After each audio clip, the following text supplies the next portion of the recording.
कहते हैं एक मयान में दो तलवारें नहीं रह सकती, लेकिन अगर मैं आपसे कहूं कि रह सकती हैं तो क्या आप मान जाएंगे? अगर आपके हाथ एक ऐसा ब्रह्मास्त्र लग जाए जो आपको इंश्योरेंस के साथ इन्वेस्टमेंट करने का मौका दे तो, यानी आसान भाषा में समझे तो एक ऐसा प्रोडक्ट जो आपकी लाइफ इंश्योर करे और बदले में पैसे भी दे, यानी एक तीर से दो शिकार और आपके कमाए हुए पैसों पर नो इनकम टैक्स। जानते हैं क्यों? क्योंकि सेक्शन 80C को मद्देनजर रखते हुए आपको टैक्स से रियायत मिल जाएगी। क्या आप ULIP यानी यूलिप लाइफ इंश्योरेंस पॉलिसी के बारे में जानते हैं? क्योंकि जानना आपके लिए इसलिए भी जरूरी है, ये एक शानदार इन्वेस्टमेंट टूल आपके लिए साबित हो सकता है। कहते हैं एक डाइवर्सिफाइड पोर्टफोलियो का होना बेहद जरूरी है, क्योंकि ये आपके रिस्क मैनेजमेंट स्ट्रेटेजी को और इंप्रूव करता है। खास बात तो ये है कि मैच्योरिटी पीरियड होने पर जो रकम यानी अमाउंट आपको मिलता है वो सेक्शन 10 के तहत टैक्स फ्री है।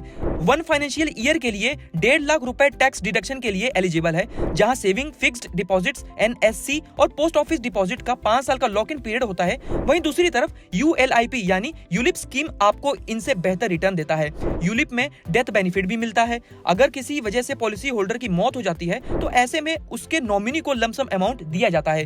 यूलिप में फ्लेक्सिबिलिटी है, जैसे वक्त वक्त के साथ इन्वेस्टर यूलिप स्कीम में अपनी इन्वेस्टमेंट धीरे धीरे बढ़ा सकते हैं। किसी भी स्कीम का एक लॉक इन पीरियड होता है, उस लॉक इन पीरियड तक आप ट्रांजैक्शन नहीं कर सकते, लेकिन यूलिप अपने इन्वेस्टर को एक बेनिफिट देता है जिसे पार्शियल विथड्रॉल कहते हैं, और इमरजेंसी में आप ट्रांजैक्शन कर सकते हैं। इसके अलावा लॉन्ग टर्म कैपिटल गेन में टैक्स एप्लीकेबल होता है अगर अमाउंट आप इक्विटी मार्केट से कमाएं, लेकिन ये तभी पॉसिबल है जब आपका प्रॉफिट 1 लाख रुपए से ज्यादा हो। यूलिप आपको इक्विटी मार्केट में इन्वेस्टमेंट करने का मौका देता है और इन्वेस्टमेंट से कमाए हुए 2.5 लाख रुपए पर टैक्स एप्लीकेबल नहीं है, लेकिन 1 साल में उससे ज्यादा के प्रॉफिट पर इनकम टैक्स लायबिलिटी है। यूलिप आपको स्विच फ्लेक्सिबिलिटी देता है। उस ऑप्शन में पॉलिसी होल्डर्स को मल्टीपल फंड ऑप्शंस दिया जाता है, जैसे इक्विटी, बॉन्ड और हाइब्रिड फंड्स। तो क्या आप यूलिप स्कीम में इन्वेस्टमेंट करेंगे?